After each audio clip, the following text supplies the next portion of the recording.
There's a way, though, that I think people need to just see that this is just one more thing that you work with in your life. It's something you navigate. It'd be the same thing as if you only had one arm. You would work with that. You wouldn't need to be stigmatized because you have one arm. It's the same thing with if you have a mental illness. It's a part of your life, and it's just something that you work with.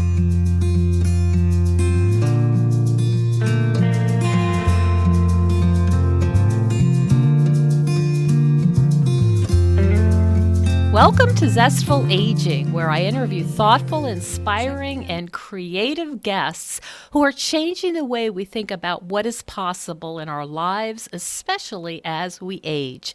I'm Nicole Christina, psychotherapist and fellow Zestful Ager, and I love to hear from you, my listeners. My website, zestfulaging.com, makes it easy for you to leave comments or suggestions.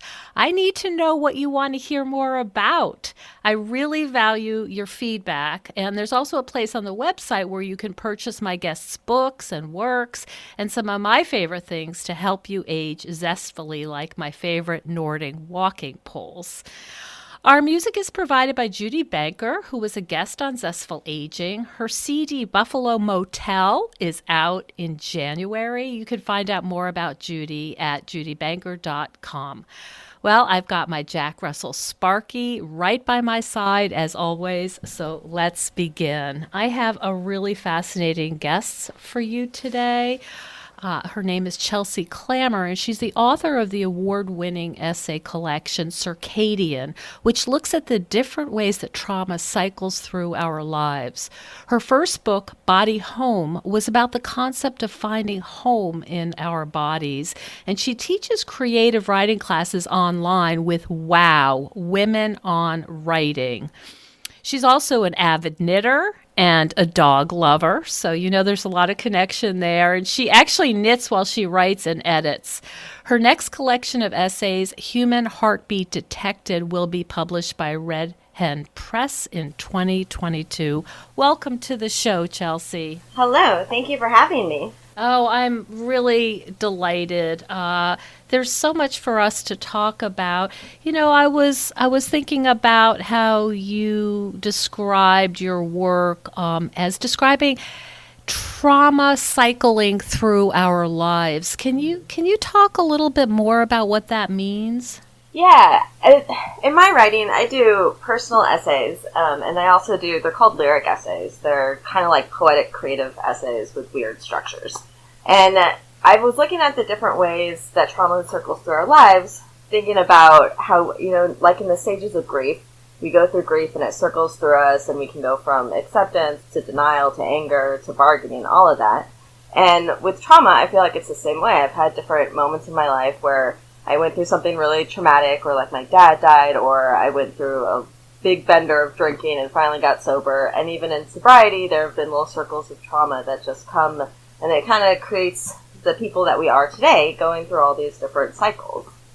So Circadian looks like that. Like a spiral almost. You're describing some kind of trauma. Yeah. Okay. And I think we have the power to have it be like not a downward spiral, because it can definitely go in that way. But it's a way that we can kind of recognize that, bad things going to circle in and out of our lives constantly. And I think it can be something that we do to keep the circle from going downward and just have it be a part of who we are. So what are the kinds of things that you've learned to do to kind of manage the cycle? Because you're very forthright, you're very honest, your writing is quite raw about some of the trauma that you've experienced in your life, people that you know and care about committing suicide, your own struggle with mental health issues, eating disorders. What are the kinds of things that you do to kind of manage the trauma so that you can do your work? Well, it was actually writing that I think initially saved me from hurting myself. I mean, I was in a very dark space. I was drinking. I was an alcoholic. I wasn't sober yet. I was self-harming and cutting my arms like every day. And I was also in a really deep bout of bulimia, and I wasn't getting out of the cycle. And finally, I went to a psych ward. It was like the 5th one I'd been in, and they happened to have a sober unit wing with them. And so I got sober in a psych ward. And when I came out of the psych ward, I replaced the drinking with writing. And I just threw myself into something creative, and for all the moments that I felt like I was going to drink, I just started writing. And from that, a few years later, the book BodyHome is what came from all that writing. But the writing really saved me. It gave me something to do. It gave me a way to process all the trauma that I'd been through, whether it was my dad dying or I had a sexual assault experience. From drinking, I shoved all that down, and then when I stopped drinking, it had to come up in some way, and so I used writing and a lot of therapy to help me get through those hard moments. And now I continue to write, and that is it's my therapy. It's also what I do for a living. It's my career. And then I have to have another sort of creative thing going on, and that is where the knitting comes in. The knitting will help me to just keep going forward to doing something. If I'm having a hard moment, I can just sit there and knit. And my roommate will be like, "Are you okay?" And I'm like, "I'm just thinking and knitting." And she's like, "Oh, okay." And she'll move on. So, I feel like there's that creative part. And we want to point out, you are not just knitting scarves. I have seen your knitting, and it is... Do you want to describe a little bit about the lace yoke that you just put on your sweater? What's funny is I didn't even know what a yoke is until somebody was like, "That's a lace yoke." And I'm like, "What are you talking about?" So it's like a collar. I just thought I'd call it the collar. I've been knitting for a total of, I think, 2 years and a couple months now. And I just got sucked into it because I was going through a really terrible falling out with a friendship. And that friend is the one who taught me how to knit. And so to kind of get through those moments of just devastation of not having this friend in my life anymore, I just knit hats. And I kept knitting. And I didn't stop knitting. And so now I have... Oh, man, I'm looking at my closet now. I have, 5 sweaters that I've made and tank tops. I made a dress. The lace yoke that I did on this new sweater I finished yesterday. It's just really pretty. It kind of has a V design on it with some yarn overs, and then it's 3/4 sleeves. And it's all in, for you knitters out there, it's all in fingering weight, so it's really skinny yarn. And it took about 2 weeks. And for those of you who aren't knitters, this is advanced knitting. This is not, just sitting there and making the endless scarf. This is really precise. The yarn is like thread, and this is serious knitting. This is advanced knitting. So you must be very talented doing this for a couple years. I am aware as psychotherapist, when people do need a higher level of care and they go into the hospital, there's a lot of knitters in hospitals with psychiatric care. And that's something I wanted to do. The very first psych ward I went into, I was 19 years old, and it was Shoal Creek here in Austin. I had attempted suicide, and thank God that didn't work. And I ended up in a psych ward. And I realized I was in there for a week. I got out. I attempted suicide again. They put me back in the same psych ward, and I was there for another week. And I don't think I got fixed or anything in the psych ward, but it was a space the first time that I felt like I was somewhere that I was going to be okay. I got to the point where I'm like, I can't take care of myself anymore. And so the psych ward was not a scary thing for me. It was that place that I then returned to whenever I felt like I wasn't doing okay. And eventually that's where I got sober. But what I wanted to do was volunteer there and bring knitting and teach the other people in the psych ward how to knit, because it is one of the most therapeutic things that I've ever done. The writing and the knitting. And even now, to this day, I write as I knit, so I'll sit there, I write by hand. So I'll be writing something by hand, and I'll think about it, and I'll sit, and I'll knit, and I'll think about what I'm doing, and then I'll go back and have something in my head, and I'll go write. And I go back and forth between the two, and that's how I continue to progress onward through any sort of downward spiral that I have. I write and knit myself out of it. And so what is it about writing and knitting that keeps the spiral from dipping down? Can you explain? Because, I do things about knitting on the show, but not everyone that's listening is a knitter. Yeah. I appreciate that. So sometimes it's hard to explain. Many people, I'm sure you've heard this, is, I never would have the patience. Yeah. Or when they find out how much you spend in yarn, they're appalled and say, I could buy 10 sweaters at Target for that. Yeah. What is it about knitting and writing that keeps you healthy? I think a lot of it is with keeping my hands busy. I don't think I'm necessarily an anxious person, but I do feel like I always have to be doing something. Always. It's just any moment that I have, I can't just sit there and stare at a wall. for me, that's what it is when you're depressed. You can't do anything. And so having something to constantly feel like I'm doing is what keeps me feeling, I guess you could say, even active in a way. But it helps to just keep you feeling like something in your life is in motion and you're not just sitting there being depressed. So and progressing, right? Because even on your skinny little yarn, your little fingering yarn, you can see it growing, right? So you're always making progress and you're always sort of reaching towards some kind of goal. Like even on your sweater, there will be a time when you bind off and it'll be over and you're finished. Exactly. And it's the same thing with writing too. Like for me, I don't think there's anything about wasted writing. Every word that you write is you practicing writing. And so, I mean, I wrote an entire memoir. It was like 250 pages, and it never got published. It got accepted by a tiny publisher, and then I decided I didn't want to publish it because it was just me being bratty and, you know, talking smack about all my ex-girlfriends and boyfriends that I had.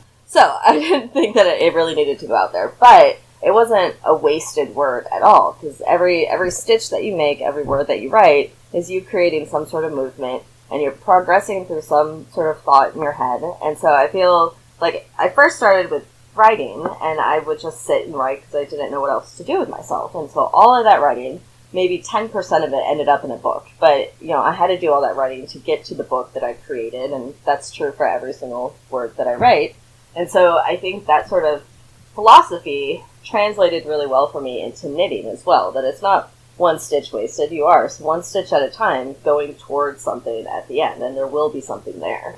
So even if you're sitting there and you're depressed and you can't do anything, or I've had days where I'm just like, oh, I didn't do anything today, I'm just so terrible, I just sat there, I was sad, and my boyfriend will be like, you knit an entire sweater, that's doing something. And I'm guessing you get, because your work is gorgeous, well, people say, you made that? Yes, yeah. People will, that's definitely said a couple times. I actually recently, I was in Florida for 3 months for the Jack Kerouac Project. They're a great organization that gives one writer 3 months in a house that the writer Jack Kerouac used to live in. And this is in Orlando, Florida, and I applied for it and I got accepted. So I spent 3 months this past September through the end of November in the Jack Kerouac house, and I was writing, and I wrote half a book, and I was knitting a lot. And one of the neighbors came by, and she saw one of the tank tops I was knitting, and she's like, I think you probably knit better than you write. She was like, that's a compliment. It's good. I mean, I'm sure you're a good writer because you're here, but you're a really good knitter, too. I was like, I think I'll take that as a compliment, but okay. How interesting. Oh, my she was goodness. A fun one. Do you ever think about this idea that your life, with all of the challenges, has given you such rich material to write about? And if you hadn't had the life that you've had, although I know very painful and difficult, you might be at a loss. Yeah. No, that's absolutely true. I mean, my dad and I had a really terrible relationship. We didn't really connect much, and I was the angry teenager that put all the anger on him. And when I was 21, I believe it was, in 2004, he died from alcohol toxicity. And so that gave me so much that I could write about. And, you know, I'm not saying a parent needs to die for you to be a writer, but it allowed me something to focus on that I could write both my anger about, that I could write, you know, all of the struggles that I had. And it also sadly helped because a lot of people worry about writing about their family members because you might piss somebody off, or you might think that's not your story to tell. Well, he was dead, so I could write whatever I wanted to. And I had struggles with, like, you know, my other half of my family saying I shouldn't write about that. My mom has always been a really strong supporter of my writing now. She has read every word that I've ever written. Even the stuff that's unpublished, she's my first and she reads everything. So she has kind of gotten to help me think through some of what I have written about or what I was going to publish. But I think that with all the stuff that I've gone through, it's definitely given me a lot of material for sure. And I don't think, though, that you have to be some trauma survivor to be a writer. I think that the main thing with writing is just finding the interesting moments in your life, whether they're just really weird coincidences or they're very traumatic things, and finding a way to approach them in sort of a different perspective. So the trauma definitely gives me so much to write about. And I've had moments in my life where I'm like, man, everything's going well. What do I have to write about now? I've written about my dad. I've written about the cutting and the eating disorder and the bipolar disorder. Man, I need something traumatic to happen. I've had those thoughts, you know. Interesting. That's so interesting. I mean, what it makes me think about, though, is perhaps, is there a way in which your writing kind of keeps you in that mindset of trauma survivor? Well, I think that's a really good question, because there have been moments where I've been both writing and it will get me into a dark place, and I'm like, I shouldn't write about this right now. But then there have also been moments where I've approached a moment in my past life where it was a terrible moment, and I've written about it 80 million times in 80 million ways. But if I keep coming back to it, I find a different perspective on how to write about that one incident. And it both, like, can get you either in a bad space, or it can get you in a space where you're like, oh my god, I've been through a lot. And I am now, you know, in a spot where I can look back and think about this event in a way that's more of a type of art for me. And it gives me a sense of control, almost, where if I'm able to put words to it and the words become my art, it helps me to see what has happened in a different light. And it does, I feel like every word empowers me when I'm writing from that sort of a perspective. Mm-hmm. Do you consider yourself a mental health advocate, or in some way is the goal also to address the stigma of mental illness? Definitely. I don't think I'm necessarily an active advocate.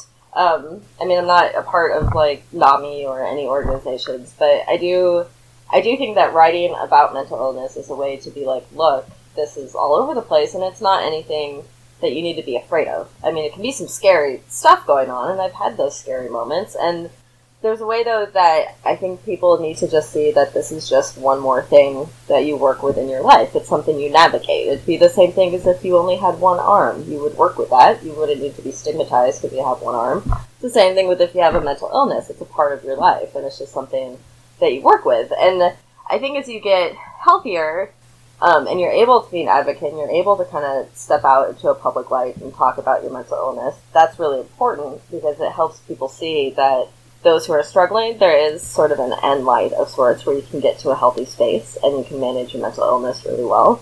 And also to show that, you know, you might not see somebody and think that they have bipolar disorder. I mean, personally, I have, I think, 6 different diagnoses of what I have.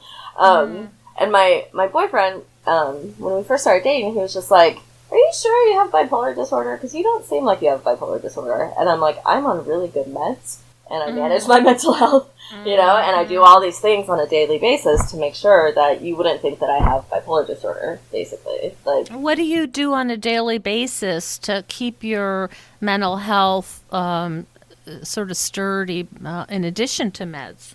I also make sure that I do the writing and the knitting. I mean, that's like a daily thing that helps my mental health. When I was getting into a depression, I got a dog. And, you know, it was a little puppy, and she pisses me off so much. But she's also a cute little puppy, and she, you know, she helped me to take the focus off of me. Because if you're in a depression, or you're really getting down on yourself, having something else to come in and lick your face and make you mad or make you laugh it's helpful.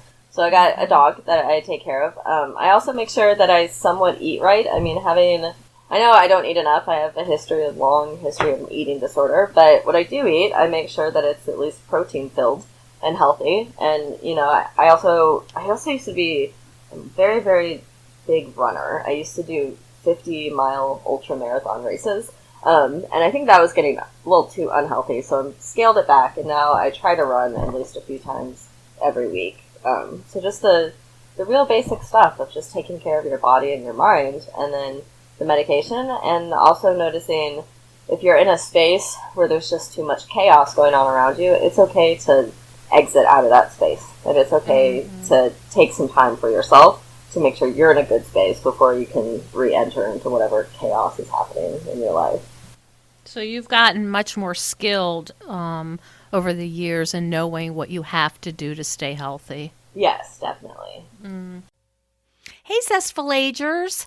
Last year, I attended the International Federation on Aging's Global Conference in Toronto, and they've announced the 15th Global Conference on Aging for Niagara Falls, Ontario, from November 1st through 3rd, 2020. Zestful Aging Podcast is a proud partner for this conference, and I encourage you to all consider attending. The conference features prominent experts presenting and discussing critical issues within the field of aging. So head on over to ifa2020.org to learn more, and I hope to see you in Niagara Falls in November. So I want to talk about your online course. And as far as I know, it is absolutely unique. Your Wow Women on Writing. Could you talk a little bit about the Anonymous program? Yeah, I created a class. It's called Face Your Fears, and it's an anonymous writing class. It's online, so you pick a pen name. I'm the only person who knows who you are. You're the only person, who knows me. And so the whole class is anonymous, and the point of the class is to write about trauma. So you can have a safe space to write about trauma, and you will get feedback on the actual writing, not on the events. There's no, well, you should have done this or done that. No, it's, hey, this sentence could be fixed, or why don't you write more about this aspect? And I did that because I had an experience where I had a writing mentor who, when I turned in a piece of work to her, all of her feedback was about the situation and how I should have stopped this from happening, and this was my fault, and why didn't I say this? And I mean, it crushed me. It had nothing to do with the craft of the piece. And so from that, it took me a long time to recover from that, both spiritually and as a writer.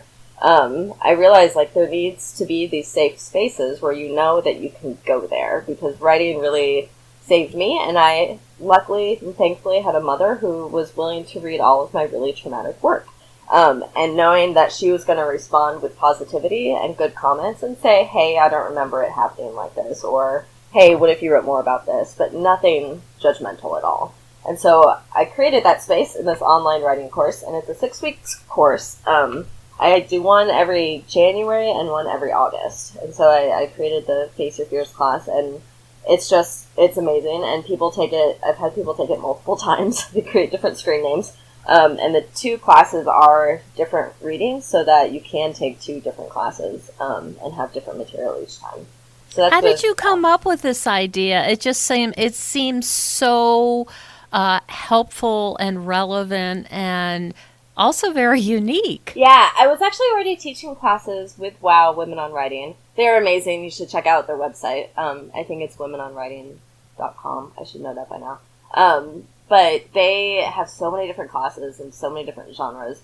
And I was teaching one that was kind of like a book group sort of class. We were actually reading Mario Hornbacher's Madness and reading about, mental illness and how do you write about mental illness, and how do you write about being crazy from a sane space, or how do you write in a way that makes you sound crazy while being sane, so you can really get, your sort of voice across the page.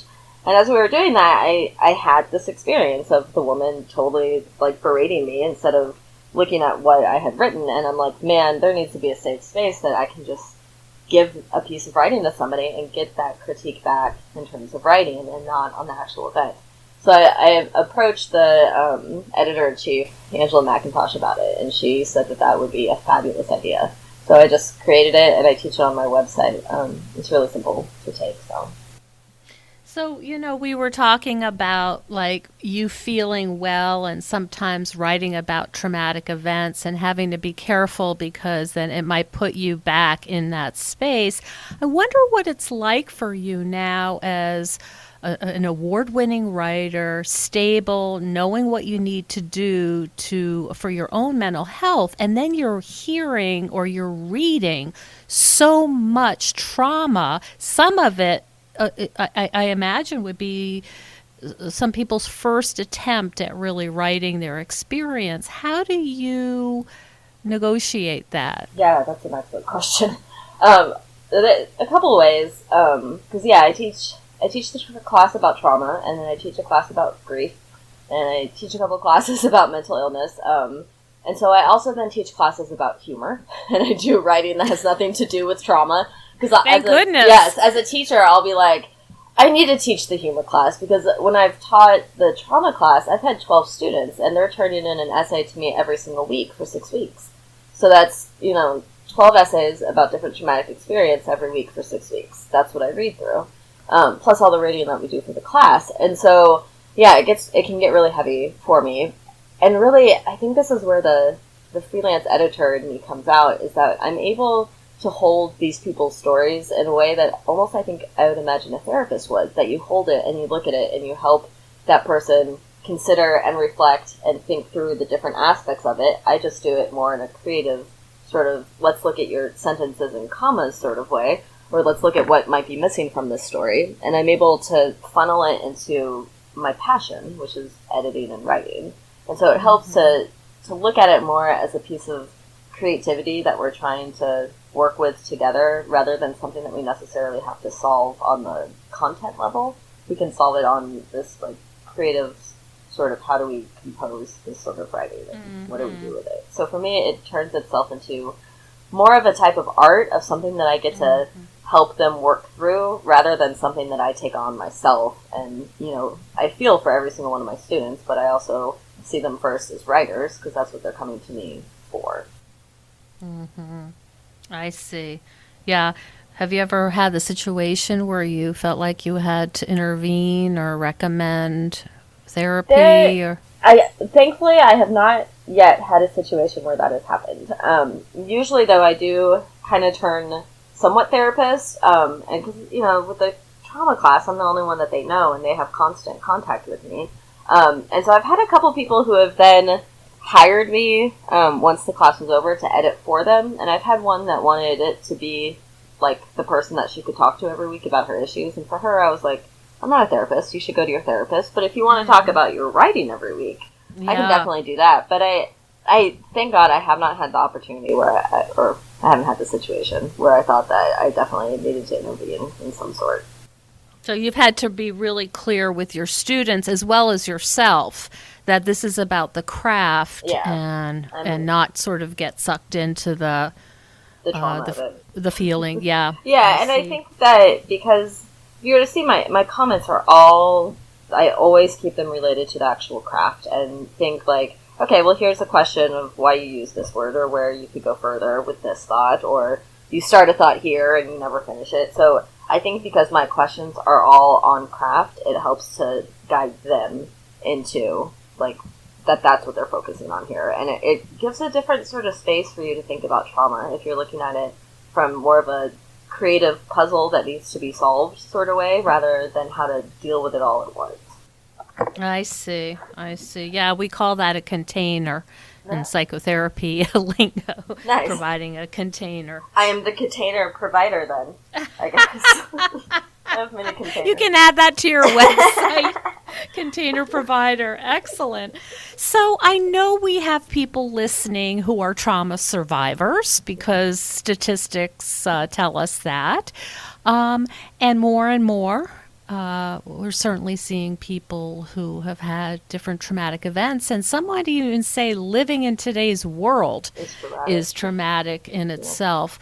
How would you advise people who want to start writing, or even have done journals before, how would you advise people to start writing about their trauma? Is there kind of a guideline? Yeah, well, it depends on your financial resources. I think taking the classes online is definitely key. I think because it gives you some guidance if you're just getting started with this.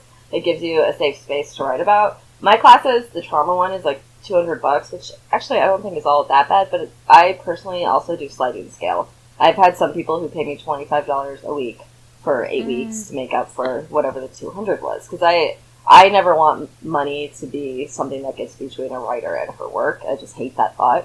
So me personally, I do sliding scale. But something that can be a lot cheaper is, starting a writing group, which can be good. It can be hard too to open yourself up to different people. And this is really how I started out writing, is I just kind of taught myself. And there was a book called Writing as a Way of Healing by Louise De Salvo, I believe it is. And she talks about how you can use writing as a way to work through trauma and grief. And I know that there's tons of writing guides out there. And so what I did was looked at all those guides, and I just went through them and did the prompts and did a lot of writing, and eventually moved on from reading books about how to write about trauma to reading books of how to write better, if you want to say it that way, how to write better, and looked at more of the craft books and took what I had written and all just the writing that I got out to get the trauma out into writing, and then how to craft that into something. So I kind of moved through that process. But I think the most important thing is just write. Actually start writing, and you can journal, and you have all your journals. That's awesome. Keep going. And eventually, as you keep writing, and maybe as you look at some of the books that are out there, and I would say read other trauma narratives too, to see how other people write about trauma. To then just sort of as you write, think of, well, maybe this is something I'd want to share with somebody else, and keep that aside and work on it. Maybe create an essay out of it, but just stay aware that what you write is something that could be a piece of art that you create later on. Yeah, the word craft really sort of resonates as you're discussing. It's like sculpture. You're just constantly saying, what can I take away? How can I form this? What perspective would I use? It really is such an art. And that's something that we do in the class that I teach, is we also look at, what if you used a different point of view? Like, what if you said, you did this, instead of I did this, Simple things like that, or even if you're talking about it in present tense or past tense, can totally change a person's experience of an event. And I talk a lot, too, about structure and how, we don't understand or really go through trauma in any sort of linear way. Like, yes, the trauma starts here, but it doesn't necessarily end there, and there's not a point from A to B that's this straight line of going through trauma. It, like we said in the beginning, it circles and it cycles and it goes around. So what is it then to write about trauma in this sort of fragmented way? The class that I teach on grief looks at grief and writing about it in fragments. And so I don't know anybody who's been like, oh, my grief story is this happened, and all this then happened in a linear sort of production, and now I'm okay. No, you experience things, you remember trauma in, like, flashbacks and these different, flashes of moments in our lives. And so in some of my classes, I try to get people to write in that way. Write out a flash and then skip on to something else, because that's how your brain remembers it. Don't try and create this, like, one sweep of a narrative. So that's what I was just thinking as you were saying that. My understanding is that when we're going through trauma, it's processed in a very primitive place in our brain. Yeah. So it's not that higher level of this happened, that happened, this happened. Your brain kind of short circuits. Yeah. And sometimes you're like, why am I thinking about this right now? I have no idea. But this is how this came up to me in trauma, and this is how it triggered something. And so when writing about it, I would suggest just getting out, just purging yourself of all of what you need to purge yourself of. And then, yes, you turn to the craft and you understand, well, these are how these flashbacks fit in together. This is sort of the overall narrative that can come from this. But it's really, like you said, with sculpting, I love that. It's shaping it and piecing it together to have something that you can share with somebody that is both poetic and beautiful and also raw in the truths that you bring to it.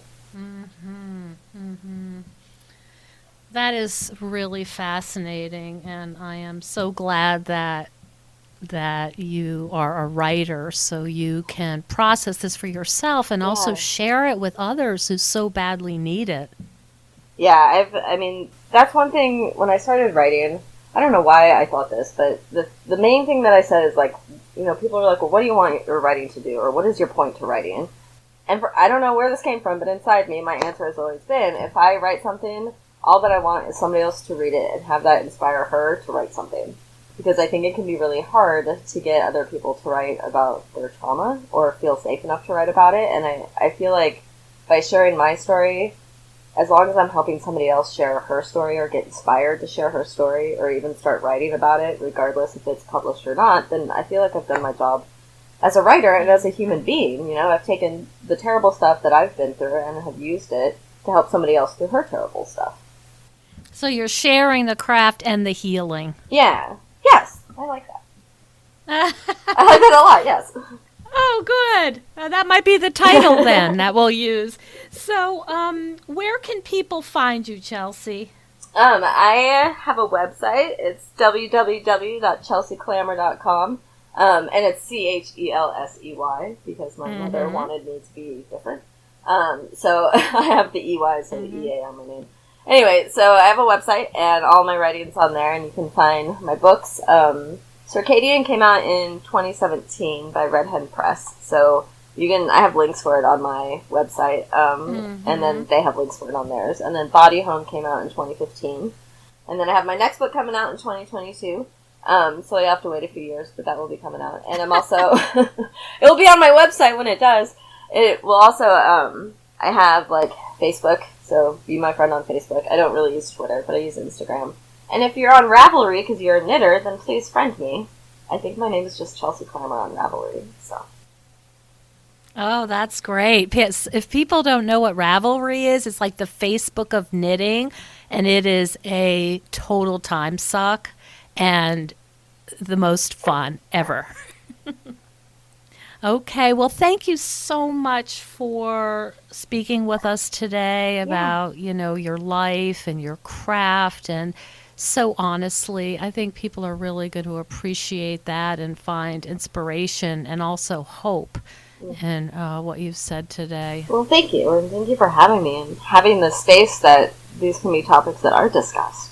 I love it. Thank you so much for joining us on Zestful Aging. If you like the podcast, please share it with some of your friends.